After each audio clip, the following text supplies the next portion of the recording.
자, 대만의 에너지 미래. 과연 어디로 가야 할까요? 지금 이 질문 하나 때문에 대만 전체가 정말 뜨겁습니다.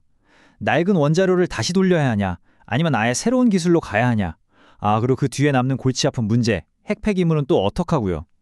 오늘 대만이 딱 마주한 이 복잡한 원자력의 갈림길, 저희랑 같이 한번 들여다보시죠. 네, 오늘 우리가 다룰 이야기 순서는 이렇습니다. 먼저 첫 번째, 파도를 주시하며 후쿠시마 여파를 한번 보고요. 그리고 두 번째, 대만 내부의 진짜 뜨거운 감자죠. 만산 3호기 논쟁. 세 번째로는 미래를 향한 시선, 그러니까 새로운 기술은 뭐가 있는지 볼 거고요. 마지막으로, 이거 정말 어려운 문제인데 영원한 문제라고 불리는 핵폐기물 이야기까지 해보겠습니다. 자, 바로 이 질문에서부터 시작해보죠. 일본 후쿠시마에서 오염수를 방류한 이후에 과연 대만 사람들이 먹는 해산물 안전할까요? 이 걱정 사실 남의 일이 아니잖아요. 바로 이 문제를 가지고 대만을 둘러싼 바다에서 무슨 일이 벌어지고 있는지 지금부터 한번 살펴보겠습니다. 네, 그래서 첫 번째 섹션, 파도를 주시하며 후쿠시마의 여파를 어떻게 모니터링하고 있는지 볼 건데요. 당연히 국민들이 불안해하니까 대만 정부도 바로 움직였습니다. 여러 부처가 모여서 특별팀, 그러니까 태스크포스를 만들고 아주 촘촘한 바다 감시 시스템을 돌리기 시작한 거죠. 와, 이 숫자 좀 보세요. 18,000건이 넘습니다. 이게 뭐냐면요. 일본이 오염수 방류를 시작하고 나서 대만 정부가 바닷물이랑 온갖 수산물에서 샘플을 채취해서 분석한 건수예요. 정말 어마어마하죠? 이렇게까지 촘촘하게 검사를 했는데 다행히도 아직까지는 방사능 수치에서 이상한 점은 하나도 발견되지 않았다고 합니다. 대만의 감시 전략을 보면 정말 입체적이에요. 그냥 우리 앞바다만 보는 게 아니고요. 일단 근원지, 그러니까 IAEA나 일본 정부 데이터를 계속 추적하고요. 그리고 컴퓨터 시뮬레이션을 매일 돌려서 오염수가 어디로 흘러갈지 예측까지 합니다. 물론 현장에서도 여러 기관들이 힘을 합쳐서 쉴 새 없이 바닷물이랑 해산물 샘플을 걷고 있죠. 심지어 분석하는 실험실도 10개에서 3개로 늘렸다고 해요. 그리고 제일 중요한 거, 이 모든 데이터를 온라인에 싹 다 공개해서 누구나 언제든지 직접 확인할 수 있게 해놨다는 겁니다. 한마디로 과학으로 불안감을 잠재우겠다, 이런 거죠. 자, 이렇게 바다 건너에서 오는 위협에는 정말 철저하게 대비하고 있는 대만인데요. 근데 진짜 큰 싸움은 오히려 대만 안에서 벌어지고 있습니다. 바로 두 번째 이야기, 만산 3호기 논쟁입니다. 지은 지 40년이나 된 이 낡은 원자로를 다시 돌릴 거냐 말 거냐, 이게 지금 문제의 핵심인 거죠. 날짜를 기억해 두셔도 좋습니다. 2026년 3월 27일, 바로 이날 잠잠했던 대만의 원자력 논쟁에 다시 불이 확 붙었습니다. 왜냐하면 국영전력회사인 타이파워가 무려 40살이 넘은 만산 원전 3호기를 다시 가동하게 해달라고 공식 신청서를 냈거든요. 이 서류 한 장 때문에 이제 공은 규제기관인 원자력안전위원회, 줄여서 NSC로 넘어갔고요. 아주 길고 또 아주 깐깐한 심사가 시작된 겁니다. 이 재가동 심사, 이게 그냥 서류 보고 오케이 하는 그런 게 절대 아닙니다. 절차를 보면요. 일단 타이파워가 두꺼운 계획서를 내면 전문가들이 이걸 기술적으로 탈탈 털어서 봅니다. 그리고 그걸로 끝이 아니에요. 조사관들이 직접 발전소에 가서 설비 하나하나, 절차 하나하나 눈으로 다 확인하고요. 심지어 지역 주민들 의견 듣는 공청회도 열고, 이걸로도 부족해서 해외 전문가들한테도 따로 검토를 맡깁니다. 이 모든 단계를 다 거쳐야 겨우 최종 결정이 나는 거예요. 정말 겹겹이 안전장치를 걸어놓은 거죠. 자, 바로 이겁니다. 이 논쟁의 핵심적인 긴장 관계가 딱 드러나죠. 국회의원들 같은 정치권에서는 그래서 언제 되는데요? 빨리 시간표 내놔라! 하고 압박을 합니다. 왜냐면 당장 국가 에너지 계획을 짜야 하니까요. 근데 규제기관인 NSC 입장은 확고해요. 안전은 시간으로 재는 게 아닙니다. 안전이 완벽하게 보장될 때까지 그게 얼마나 걸리든 우리는 검토하겠다. 이겁니다. 이 속도와 안전 사이의 팽팽한 줄다리기. 이게 바로 만산 논쟁의 한가운데 있는 거죠.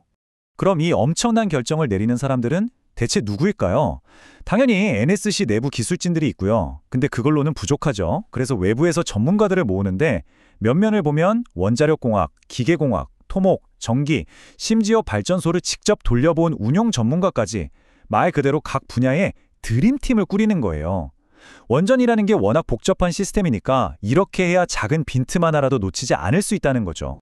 지금까지는 만산 원전 하나만 가지고 얘기를 했지만 이제는 시야를 좀 더 넓혀봐야 합니다.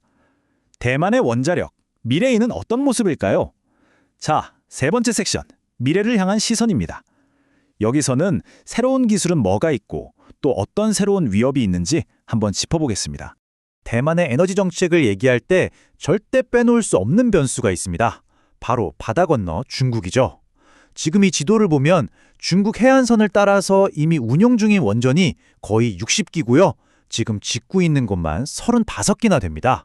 정말 엄청나게 짓고 있는 건데 만에 하나 저기서 무슨 일이 터지면 그 영향이 어디로 가겠어요? 바로 대만으로 향할 수밖에 없죠. 이건 그냥 옆 나라가 뭘 하네 수준이 아니라 대만 입장에서는 정말 직접적인 안보 위협인 겁니다. 이런 복잡한 상황에서 게임 체인저가 될 수도 있다고 주목받는 게 있습니다. 바로 SMR, 소형 모듈 원자로라는 건데요. 말 그대로 소형이에요. 기존의 거대한 돔으로 짓던 원전을 마치 공장에서 레고 블록 만들듯이 규격화된 모듈로 찍어내는 겁니다. 그러니까 이론적으로는요, 크기가 작아서 제어도 쉽고 혹시 사고가 나도 사람이 뭘 안 해도 알아서 딱 멈추는 그런 안전 기능이 훨씬 더 뛰어나다고 알려져 있습니다. 그래서 이거 언제쯤 쓸 수 있는 건데 궁금하시죠? 연구자들 추정으로는 만약 대만이 오케이, 우리 SMR로 간다 하고 지금 바로 결정하면 2035년쯤에는 첫 전기를 만들어낼 수 있을 거라고 봐요. 물론 아직은 연구 단계고 여러 가지 변수가 있겠지만 그래도 막연하게 미래 기술이라고만 하던 게 구체적인 연도까지 나왔다는 건 꽤 의미가 있죠.